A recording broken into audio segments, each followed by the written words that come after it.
राकेश दास है 29 अक्टूबर 1977।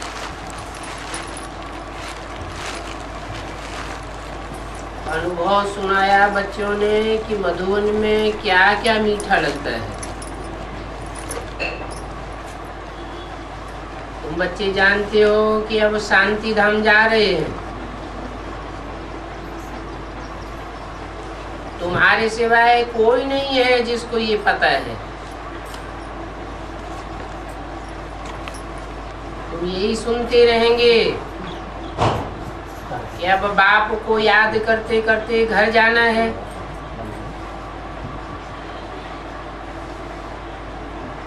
ये पुरानी दुनिया अच्छी नहीं लगती है,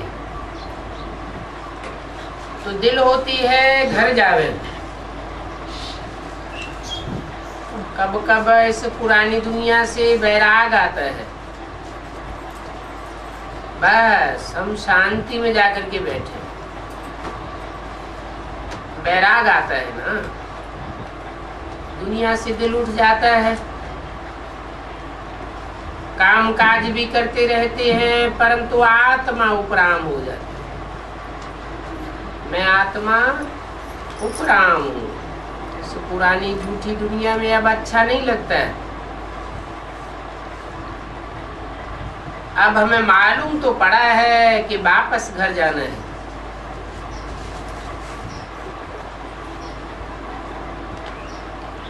फिर सुखधाम में आवेंगे, वहां परम अपार सुख है। बाप नया महल बनाते हैं तो खुशी होती है। गरीब से साहूकार बनती है ना। तुम बच्चों को अब इस पुरानी दुनिया से वैराग है। बाकी थोड़ा दिन है, अब जाकर के अपने घर में विश्राम लो। दिल चाहता है कि अब विश्राम पावे। जैसे बाबा कहते हैं बच्चे यहाँ रिफ्रेश होते हैं, बाहर की दुनिया से आते हैं तो यहाँ विश्राम पाते हैं, शांति पावेंगे, फिर सुख भी पावेंगे। दुख की बात नहीं है, ना बीमारी आदि होगी। इसलिए इस पुरानी दुनिया से वैराग आता है। परंतु पुरानी दुनिया में रह करके सर्विस तो कर रही है ना। बुद्धि में है कि अब मौत सामने खड़ा है तो वैराग आता है विश्राम पाने के लिए। आधा कल्प हमने ठोकरें खाई हैं, छी हुए हैं। अभी बाप सामने बैठे हैं, बच्चों को स्मृति आती है कि हम विश्व का मालिक थे, अभी फिर बनते हैं। बाबा ने इस दुनिया से निकाला है। भक्ति मार्ग का प्रभाव भी बहुत है। इस भक्ति में भी कितनी खुशी होती है। अब हम तो समझते हैं कि भक्ति से हम नीचे गिरते आए हैं। अभी जाते हैं अपने घर तो कोई से भी दिल नहीं लगती है। फिर वहां हम स्वर्ग में जाते हैं, कहाँ ये नरक का किचरा और कहाँ वो स्वर्ग। तुम राजयोगी हो, राज ऋषि भी हो। ऋषि जो होते हैं वो तपस्वी होते हैं। तपस्या को यात्रा भी कहा जाता है। तुम जानते हो और कोई को रास्ते का पता नहीं है, सब ठोकरें खाते रहते हैं।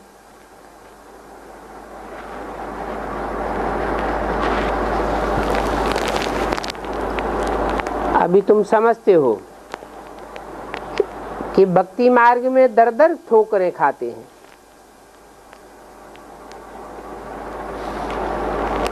दर किसको कहा जाता है? दर कहा जाता है दरवाजे को। जहां जहां मंदिरों में जाते हैं दरवाजे तो होते हैं ना। मस्जिद में जाते हैं, गुरुद्वारे में जाते हैं, गिरजाघर में जाते हैं, दर तो होता है ना। बाप समझाते हैं कि ये भक्ति की बाउंड्री सब क्रॉस करके हम इस पार जाते हैं। भक्ति के पीछे है ज्ञान। ज्ञान को कहा जाता है दिन।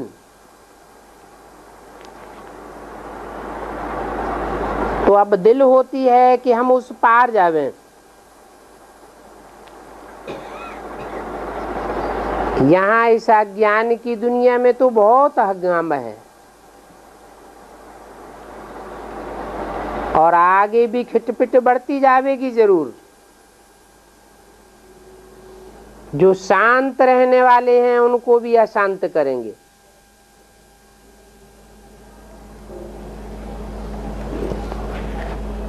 नेचुरल कैलेमिटीज भी बैठे बैठे अशांत कर देगी। दुनिया में कहीं भी सुख नहीं होगा पिछाड़ी के समय।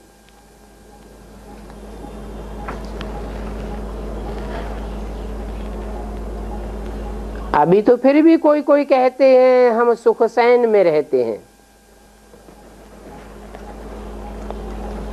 तो बच्चों को ये सब बातें याद रहना चाहिए।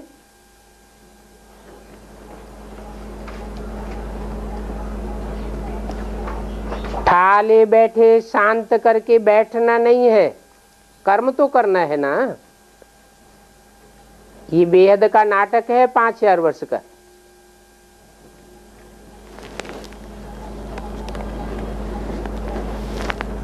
बेहद के नाटक में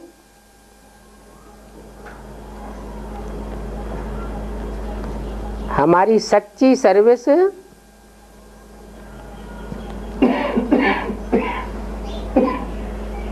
बहुत थोड़ी है।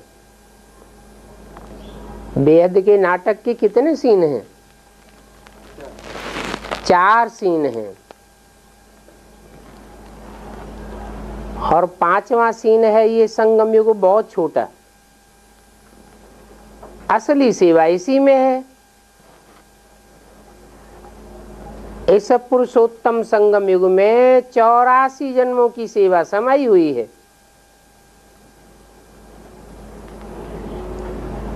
तो हमको ये सेवा का पार्ट जरूर बजाना है।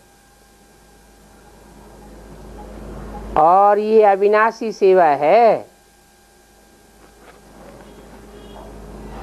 ये ड्रामा कभी पुराना नहीं हो सकता। हार और जीत का नाटक है। तुम बच्चों को तो निश्चय है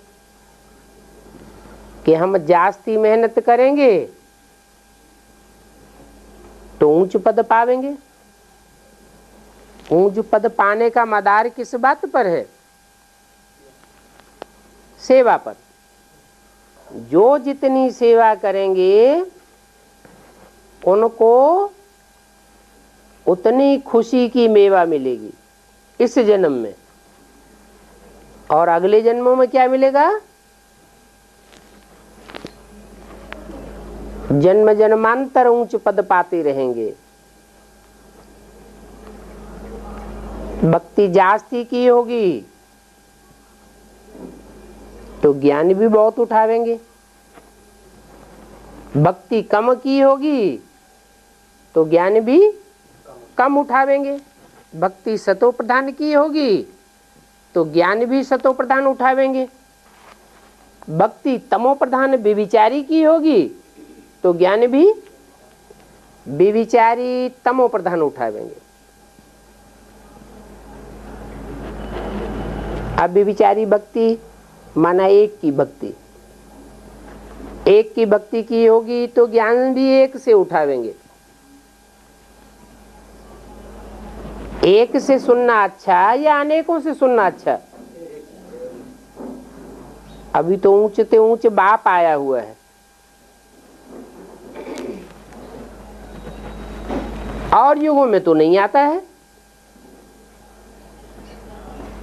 तो ऊंचे ऊंचे एक बाप से जो ज्ञान सुनते हैं जरूर ऊंचे ऊंचे पद पावेंगे।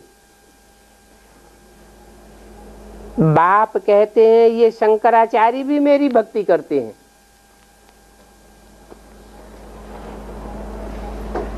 जिनको कितने भक्त जाकर के नमन करते हैं,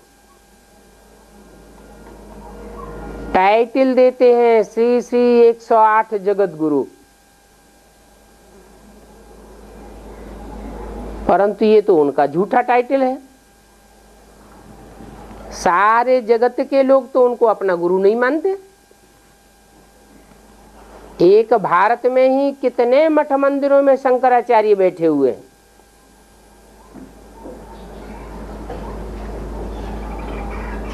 तो जगत को उन्होंने बांट लिया है क्या? जगत गुरु तो उसे कहा जाए जिसे सारा जगत अपना गुरु मानता हो। वास्तव में वे हैं शंकराचार्य और ये तो है शिवाचार्य। शिवाचार्य जब इस दुनिया में आते हैं तो सारी दुनिया के सामने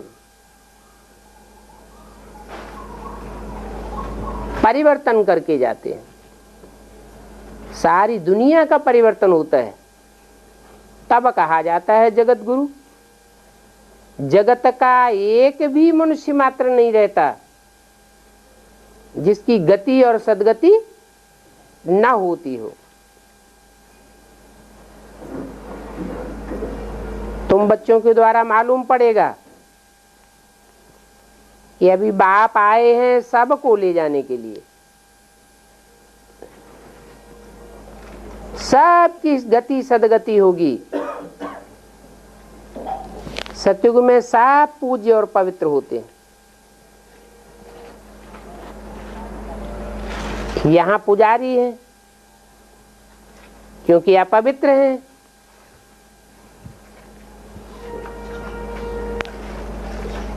अपवित्र कर्म करते हैं। हाँ, कर्म करना है,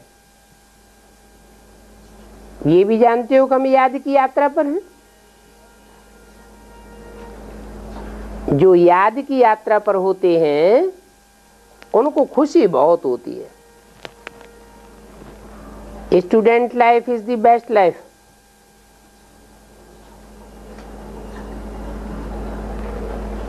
अमृत वेले तो हम याद में रहते हैं, फिर तो परिवार की वृद्धि होने पर अपने ही जाल में फंस जाते हैं।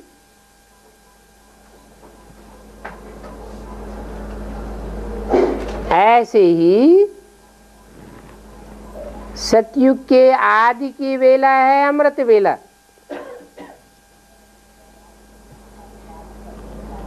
फिर दुनिया का विस्तार होता जाता है। एक से दो, दो से चार, चार से 6 होते जाते हैं। वहां नई दुनिया में सुख बहुत होता है क्योंकि वहां बोझा कम होता है। इस समय तुम्हारे सामने एम ऑब्जेक्ट खड़ा हुआ है, ये नई दुनिया का एम ऑब्जेक्ट है।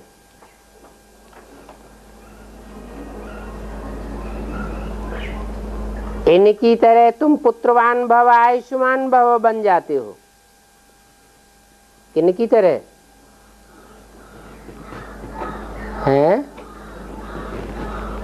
सबसे अच्छा पुत्र किनको प्राप्त होता है? लक्ष्मी नारायण को, राधा कृष्ण जैसे 16 कला संपूर्ण सर्वगुण संपन्न बच्चे प्राप्त होते हैं। और जो बहुत याद करते हैं श्रेष्ठ पुत्रवान बनते हैं, वो आयुष्मान भी बनते हैं, लंबी आयु हो जाती है। सन्यासी लोग तो आशीर्वाद करते हैं, पुत्रवान भव, आयुष्मान भव। परंतु दुनिया में लोगों को आयु बढ़ रही है या घट रही है? घटती जा रही है। पुत्रवान भव तो बनते हैं, परंतु जो भी पुत्र पैदा होते हैं, पुत्रियां पैदा होती हैं, वो बिच्छू टिंडन मिसल पैदा होती जाती हैं कि सुखदाई बच्चे पैदा होते हैं।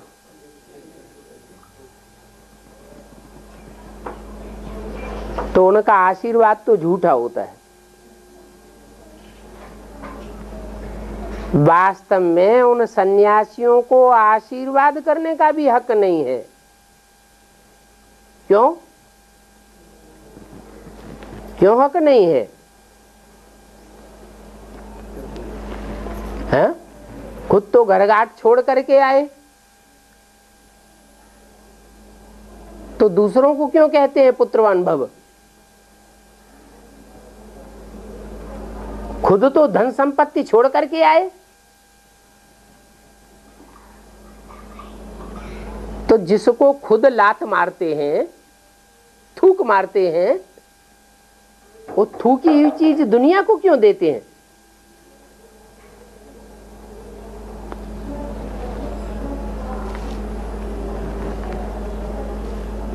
ये आशीर्वाद वो कर कैसे सकेंगे? परंतु मनुष्य उनके आगे माथा टेकते हैं तो कुछ न कुछ आशीर्वाद कर देते हैं। बाप कोई आशीर्वाद नहीं करते हैं, बाप तो समझाते हैं, कर्म अकर्म और विकर्म की गति समझाते हैं। ऐसे ऐसे कर्म करेंगे तो तुम आयुष्मान और कृष्ण जैसे बच्चे के पुत्रवान बनेंगे। समझाते हैं।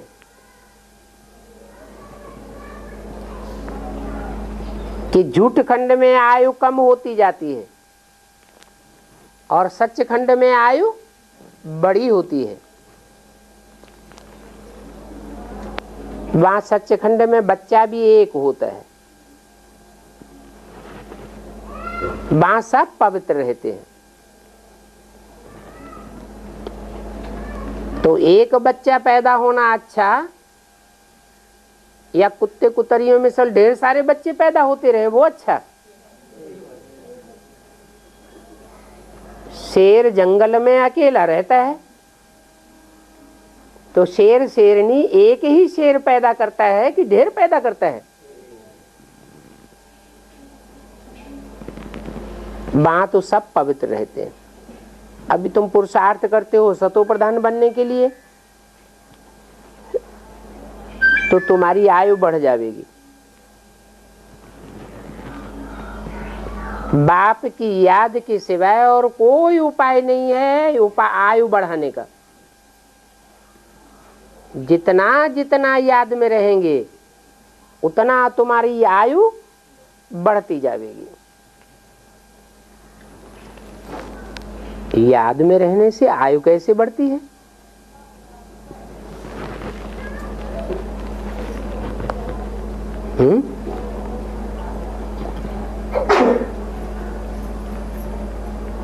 देह की याद में रहने से देह और देह के 5 तत्व विनाशी हैं।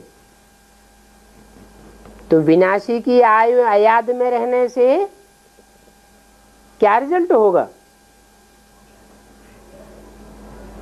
विनाश को पावेंगे।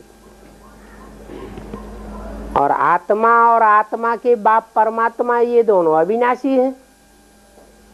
तो अविनाशी की याद में रहने से अविनाशी बन जाएंगे। जितना जितना याद में रहेंगे उतना उतना अविनाशी बनते जाएंगे। बाकी ऐसे नहीं है कि कोई शरीर छोड़ेगा ही नहीं। शरीर तो छोड़ेंगे लेकिन आयु लंबी हो जाएगी। बाप को याद करने से तुम सतो प्रधान बन जाएंगे। बाप तो है ही सत्य, तो सत्य को याद करेंगे तो सतो प्रधान बनेंगे।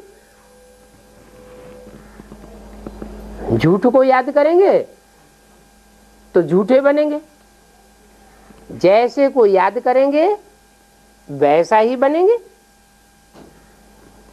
सत्य बाप को याद करने से तुम्हारी आत्मा सतो प्रधान बनती है, और सतो प्रधान बनने से जितनी जितनी सात्विकता बढ़ती है उतना उतना लंबी आयु को तुम पाते हो।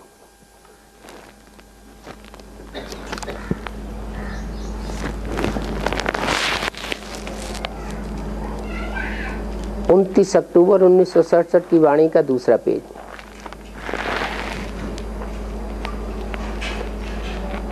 कलयुगी दुनिया से सत्युगी दुनिया में तुम एक्सचेंज करते हो।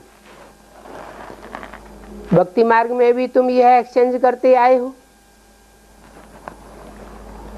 भक्ति मार्ग में ईश्वर अर्थ देते हैं ना, कहते हैं ईश्वरार्थ अर्पणम, परंतु देते किसको है? भक्ति मार्ग में ईश्वर को देते हैं क्या? किसको देते हैं? गुरुओं को, पंडितों को, मौलवियों को, पादरियों को देते हैं। देते हैं मनुष्यों को और कहते हैं ईश्वरार्थ अर्पणम, परंतु ईश्वर को तो मिलता नहीं। और यहां तो तुम डायरेक्ट ईश्वर को देते हो, तो यहां स्थापना हो जाती है नई दुनिया की। और वहां ईश्वर को देते नहीं है, कहते हैं मुख से ईश्वरार्थ अर्पणम। तो झूठ हुआ या सच्चा हुआ? वो तो झूठी बात हो गई, तो झूठी दुनिया बन जाती है। अभी तुम सच्चखंड की स्थापना कर रहे हो। गायन है, सुदामा ने चावल दिए तो महल मिल गया 21 जन्मों के लिए। नाम क्या रख दिया? सुदामा। दाम कहते हैं धन संपत्ति को। सु माने सुंदर धन संपत्ति वाला। उन्होंने तो लिख दिया है कि सुदामा ने कृष्ण को दिया, लेकिन कृष्ण लेने वाला थोड़ा ही है, न लेने वाला है और न वो देने वाला है। कृष्ण तो सतयुग में पहला प्रिंस है, वो खुद ही अपने बाप से लेता है। देने वाला तो वो होगा जिसको देने वाला कोई भी नहीं है, वो सबको देने वाला है। वो दाता है, किसी से लेने वाला लेता नहीं है। तो जो सुदामा के चावल हैं, जिनका भक्ति मार्ग में गायन है, नाम पड़ा है सुदामा, सुंदर धन संपत्ति वाला, वो किस आधार पर पड़ा? जरूर ऐसी ईश्वरीय सेवा की होगी, और ईश्वरीय सेवा करके जो भी अर्जित किया वो सुंदर ते सुंदरतम बन गया। 2 मुट्ठी चावल का मतलब क्या हुआ? 1 मुट्ठी चावल दाएं हाथ में, 1 मुट्ठी चावल बाएं हाथ में। चावल किसको कहा जाता है? और धान किसको कहा जाता है? दान में देहभान का छिलका है। देहभान के छिलके वालों को अर्पण नहीं किया।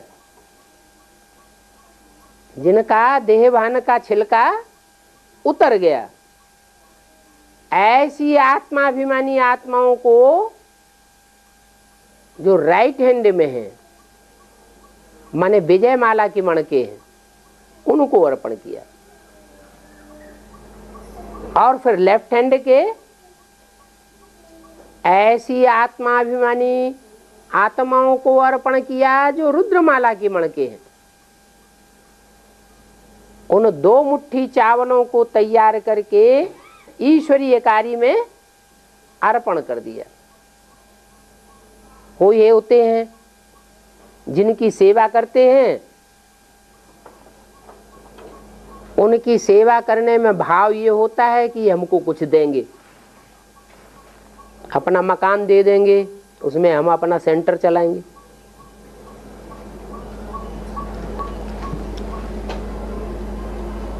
तो लेने की इच्छा होती है। सुदामा ने जो दिया वो कैसा दिया? इच्छा मात्रम अविद्या। तो ऐसी ईश्वरीय सेवा करनी चाहिए जिसमें लेने की कुछ भी, इस जिंदगी में कुछ हमें नहीं लेना है। जो भी लेना है परमात्मा बाप से अगले जन्म में लेना है। इस जन्म में मिलेगा तो इस शरीर के काम आएगा, रथ के काम आएगा। तो स्वार्थ हुआ या निस्वार्थ हुआ? स्वार्थ हो गया। इस शरीर के काम में हमें कुछ भी नहीं लाना है। जो दिया ईश्वर अर्थ अर्पणम। ईश्वर अर्थ देते हैं ना तो बहुत फर्क हो जाता है। भक्ति मार्ग में तो इतना मिल नहीं सकता। बच्चों को बुद्धि में ये रहे,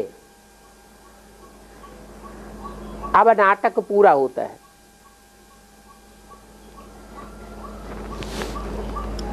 हम जाते हैं अपने घर, ये बात भूलनी नहीं चाहिए, नहीं तो वैराग नहीं आवेगा सच्चा। माया के गफलत में नहीं आ जाना। ये माया का, दुनिया का जो पसारा है बहुत गफलत में डालता है। कल्प कल्प तुम राम द्वारा जीत और रावण द्वारा हार खाते हो। क्या मीडिया कौन बनते हैं? राम तुमको जीत पहनाता है और रावण तुमको हार खिलाता है।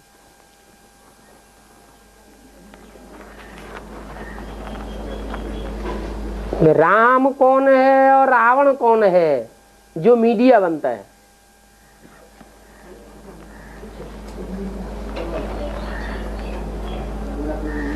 अभी राम रावण की रस्साकसी हो रही है। राम की पाला में भी रस्सी खींचने वाले हैं। स्मृति की डोर है ना, राम की पाला में राम की पाला की ओर खींचने वाले हैं, रावण की पाला में देह अभिमानी की ओर खींचने वाले हैं तो ना 2 पालाएं। इस दुनिया में भी कोई तो कहते हैं शादी बर्बादी करो, बच्चे पैदा करो, दुनियादारी में चलो। तो ये कौन सी पाला हो गई? रावण की पाला हो गई। रावण की पाला में खींचने वाले अनेक सिर वाले हैं। राम रावण का युद्ध दिखाते हैं तो रावण को कितने सिर दिखाते? 10 शीश दिखाते और राम को 1 सिर वाला दिखाते।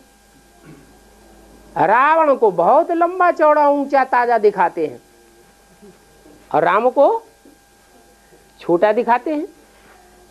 इसका क्या मतलब हुआ?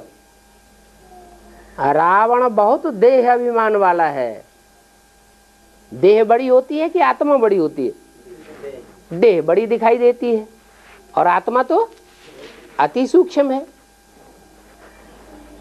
तो रावण की पाला की गफलत में नहीं आ जाना, ये स्लोगन भी लिखना चाहिए कि मनुष्य एक्टर होकर भी सृष्टि के आदि मध्य अंत को नहीं जानते हैं, तो अंधे हैं ना।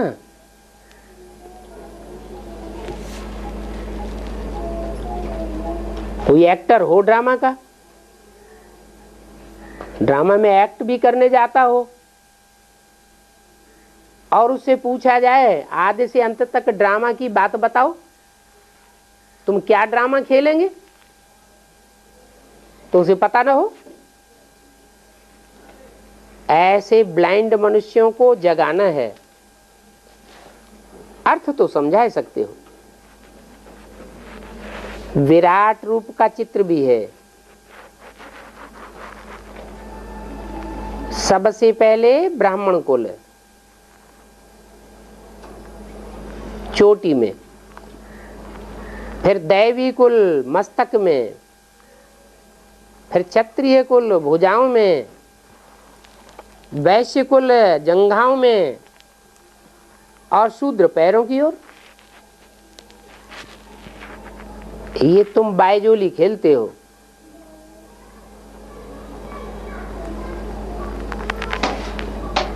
आगे तो बायजोली करते करते तीर्थों पर जाते थे।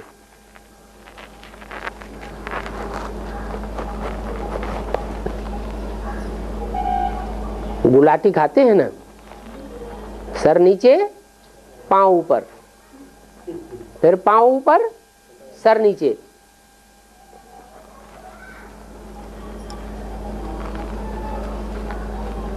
जैसे तुम बच्चे इस दुनिया को भूलते जाते हो, वैसे ही ये कोशिश की जाती है सब कुछ भूलने की। गुलाटी खाते हैं तो धरणी की ओर सिर हो जाता है, माने सारी बुद्धि कहाँ चली जाती है, धरणी की ओर चली जाती है। जैसे उल्लू उल्टा लटकता है। फिर गुलाटी खाते हो तो सर ऊपर की ओर जाता है, लात धरणी की ओर जाती है। जैसे कि तुम सारी दुनिया को भूल जाते हो। अभी इस कब्रिस्तानी दुनिया से दिल नहीं लगाना है। सब कब्र दाखिल हुए पड़े हैं। मुसलमान लोग क्या कहते हैं,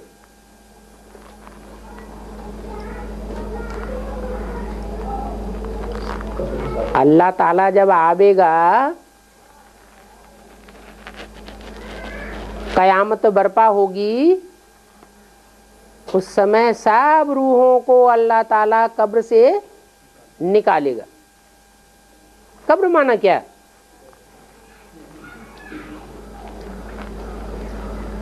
मिट्टी, मिट्टी का घरौंदा है। मिट्टी माना सब देह अभिमानी की मिट्टी में मिल जाते हैं। तो कब्र दाखिल दिखाते हैं। अभी बाप आए हैं, सबको देह अभिमानी की मिट्टी से निकाल रहे हैं। तो उन्होंने कब्रिस्तान बना दिया कि सब रूहें कहाँ रहती हैं, शरीर छोड़ने के बाद कब्रिस्तान में रहती है। अरे ये तो सारी दुनिया ही कब्रिस्तान है। अभी बाप सबको कब्र से निकालने आए हैं। कब्र से निकालते हैं तो परिस्तान चले जाते हैं। परियों का स्थान। कैसी परियां, जो ज्ञान और योग के पंखों से उड़ती रहती हैं। तो कब्रिस्तान से दिल तो नहीं लगाना चाहिए। अब बच्चे सुख शांति की यात्रा की तरफ जा रहे हैं।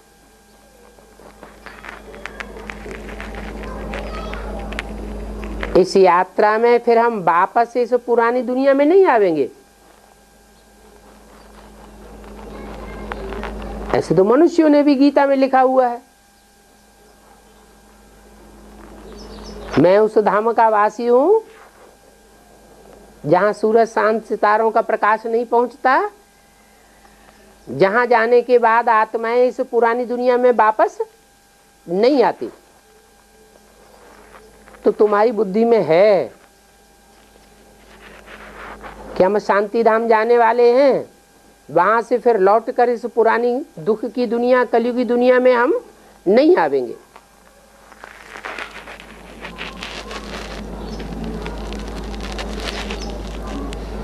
तुम यात्रा पर चले जाएंगे, फिर नई दुनिया में आकर पहुंचेंगे। ये बातें तुम बच्चों की बुद्धि में हैं, समझाया जाता है, परंतु ये बातें अच्छी तरह समझने में कितना समय लग जाता है। अच्छी तरह बुद्धि में नहीं बैठता है तो बार बार बुद्धि कौन सी दुनिया में जाती है? बार बार बुद्धि पुरानी दुनिया की बातों में रमण करने लग पड़ती है। प्रदर्शनी आदि में कितने आते हैं,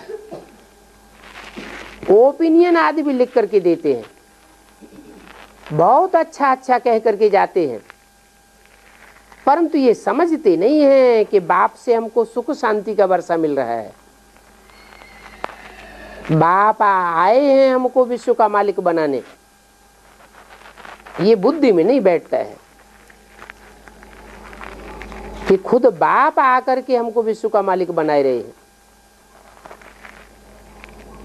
और तो कोई विश्व के मालिक बन नहीं सके। हिटलर, नेपोलियन, मुसोलिनी, दुनिया में कितने बड़े बड़े महत्वाकांक्षी हुए जिन्होंने इच्छा की कि हम सारी दुनिया के ऊपर राज्य करें, परंतु उन्होंने रास्ता गलत अपनाया, हिंसा का रास्ता अपनाया, तो सारे विश्व के ऊपर विजय प्राप्त नहीं कर सके। बाहुबल से कोई भी सारी दुनिया के ऊपर विजय प्राप्त नहीं कर सकता। ये तो योग बल है, जिस योग बल की ताकत से, ईश्वरीय प्यार की ताकत से, ईश्वरीय स्नेह की ताकत से, मना प्यार से सारी दुनिया के दिल को कोई जीत सकता है। और ये सारी दुनिया पर जीत पहनाने के लिए बाप आए हुए हैं। बाप आकर के हमको रूहानी प्यार सिखाते हैं। रूह में इतनी ताकत आ जाती है रूहानियत की कि सारी दुनिया के दिल को जीत लेती है। अभी तुम योग बल से विश्व के मालिक बन रहे हो।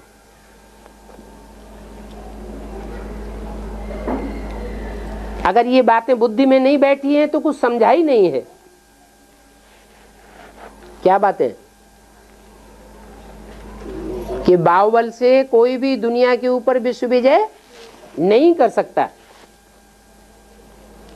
योग बल से विश्व के ऊपर विजय प्राप्त की जाती है। और योग क्या है? योग माने लगाओ, लगन, ईश्वरीय स्मृति की लगन, देह की देहधारियों से लगन नहीं, ईश्वरीय प्यार की लगन। लक्ष्मी नारायण विश्व के मालिक थे,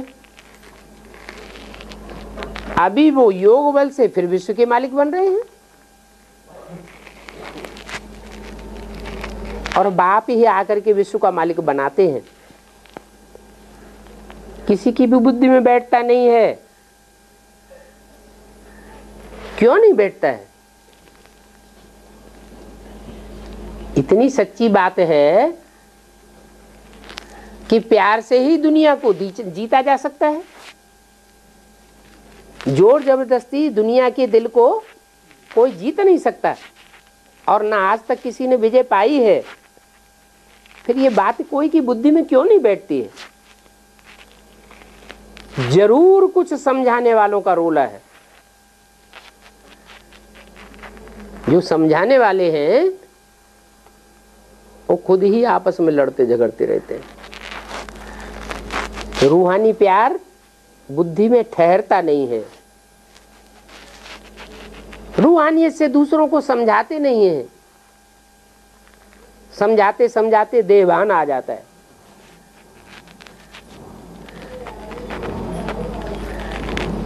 बताना है कि बाप आया हुआ है, वो बाप प्यार का सागर है। प्यार का सागर बाप आकर के हमको विश्व का मालिक बनाते हैं। वो प्यार की ताकत से, रूहानी प्यार की ताकत से तुम सारे विश्व के मालिक बन सकते हो।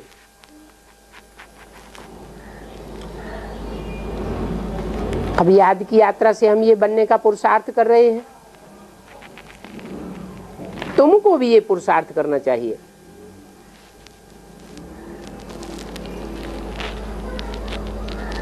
फिर वो लिखे कि इन्होंने हमको बहुत अच्छा समझाया, हम भी ईश्वरीय याद की मस्ती में रंग पड़ेंगे। तो देखना चाहिए क्या समझाने वालों की भूल है या समझने वालों की तकदीर में नहीं है। कितना सहज समझाया जाता है। इन लक्ष्मी नारायण का राज्य था, इन लक्ष्मी नारायण के राज्य में कोई भी खोट नहीं थी। और हिस्ट्री में जितने भी राजाएं हुए हैं, उन राजाओं के राज्य में उनके शासन काल में कोई न कोई खोट थी। उनकी बात छोड़ दो, स्वर्ग में जो भी देवी देवताएं होते हैं उन सब की शास्त्रों में ग्लानि लिखी हुई है। एक लक्ष्मी नारायण है जिनकी शास्त्रों में कोई ग्लानि नहीं है। तो इन्होंने ये पढ़ाई कहां से पढ़ी? किसने इनको ये श्रेष्ठ पढ़ाई पढ़ाई जो सारी दुनिया के दिल को इन्होंने जीत लिया? इनके चित्र भी हैं, चित्रों से इनका चरित्र दिखाई पड़ता है। ये विश्व के मालिक थे। उस समय आदि सनातन देवी देवता धर्म था और कोई धर्म नहीं था। अभी फिर चक्र रिपीट होना है। अभी तो इस दुनिया में अनेक धर्म हैं, अनेक प्रकार की धारणाएं हैं। अभी बाप हमको राजयोग सिखलाए रहे। ये राजयोग सिवाय बाप के और कोई सिखला ही नहीं सकता। क्यों नहीं सिखला सकता? क्योंकि और जो भी आत्माएं हैं वो कोई भी सागर नहीं है। और बाप प्यार का सागर है, ज्ञान का सागर है। और आत्माओं को सागर की उपाधि नहीं दे सकते। कोई छोटी नदियां हैं, कोई बड़ी नदियां हैं, कोई गड्ढे हैं, कोई गड़ीचियां हैं, कोई सरोवर हैं, लेकिन सागर कोई भी नहीं है। सागर में ये नदियां, नाले, गड़ीचियां, सरोवर सब समा जाते हैं। तो एक ही वो ज्ञान सागर है जिसके प्यार में सारी दुनिया समाये जाती है। कोई भी धर्म का आदमी क्यों न हो, उस ज्ञान सागर गॉड फादर को सब याद करते हैं।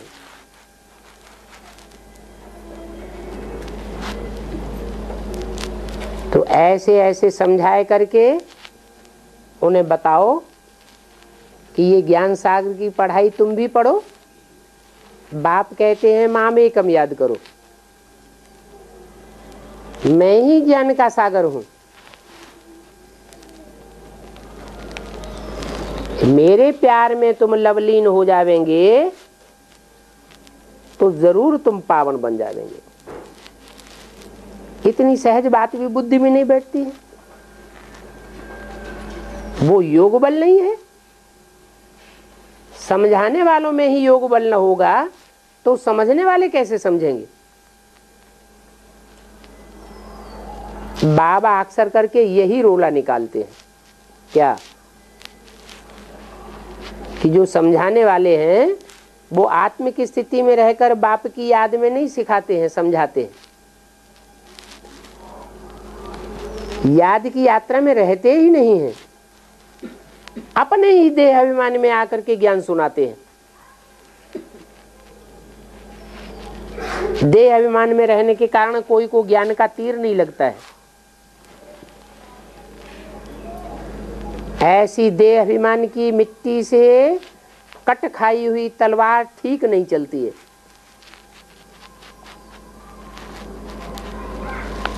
तलवार हो और उसमें कट लगी हुई हो, जंग लगी हुई हो, तो काटने का ठीक काम करेगी। ये भी ज्ञान की तलवार है। इसमें याद का जौहर नहीं होगा, देह अभिमान की कट चढ़ी हुई होगी, तो दूसरी आत्माएं समझेंगी नहीं।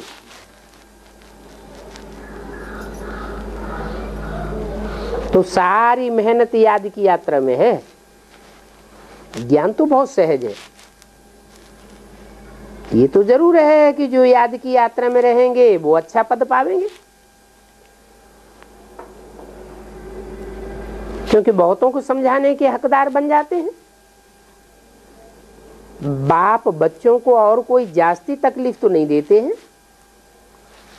भक्ति मार्ग में तो बहुत तुमने पैसे बर्बाद किए।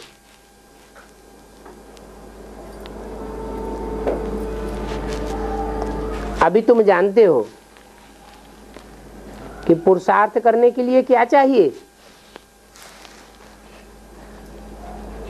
करोड़ों अरबों रुपया चाहिए, पाव भर आटा चाहिए। पाव भर आटा पेट में गरीबों को भी जाता है और रईसों को भी जाता है। इतने से पुरुषार्थ अच्छा खासा हो सकता है। बाकी उल्टा सुल्टा कोई खर्चा करते हैं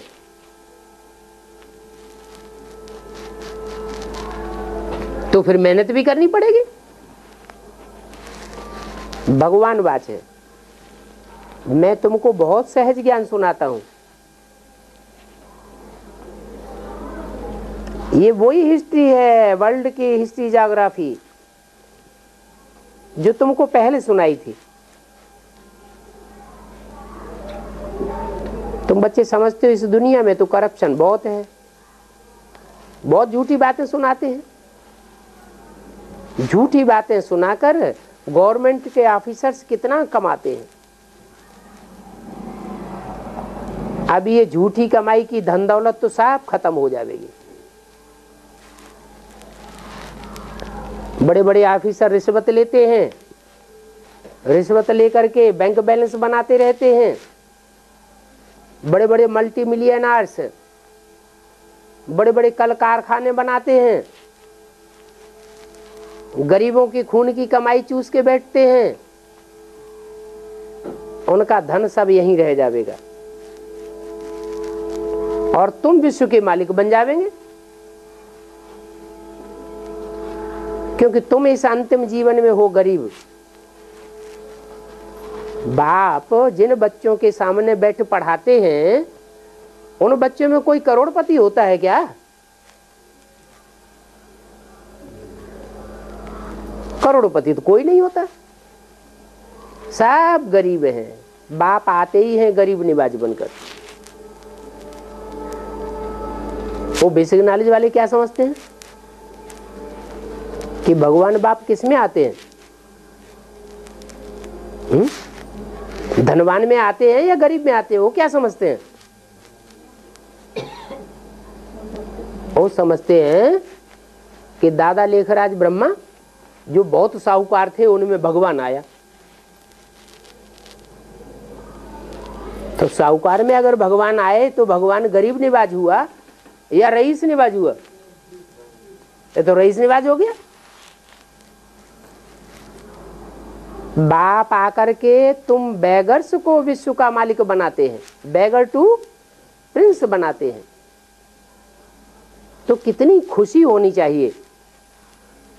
हम बाप से बेहद की बादशाही ले रहे हैं, कैसे ले रहे हैं सो आकर के समझो।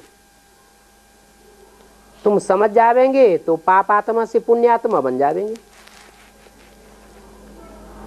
परंतु बाप को समझते ही नहीं है तो यूं सारी दुनिया बाप की, सारी दुनिया कहती है हे भगवान, ओ गॉड, ओ अल्लाह, परंतु जब वो सन्मुख आते हैं तो उनको पहचानते भी नहीं है।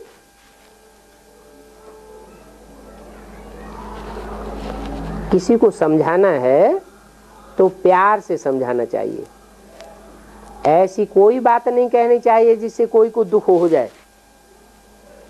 हंसी मजाक में भी अगर कोई को दुख दिया तो भी उनको नॉनसेंस कहेंगे।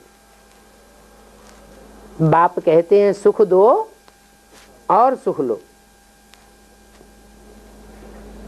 दुख देंगे तो दुखी होकर मरेंगे, तो कब किसी को दुख नहीं देना है।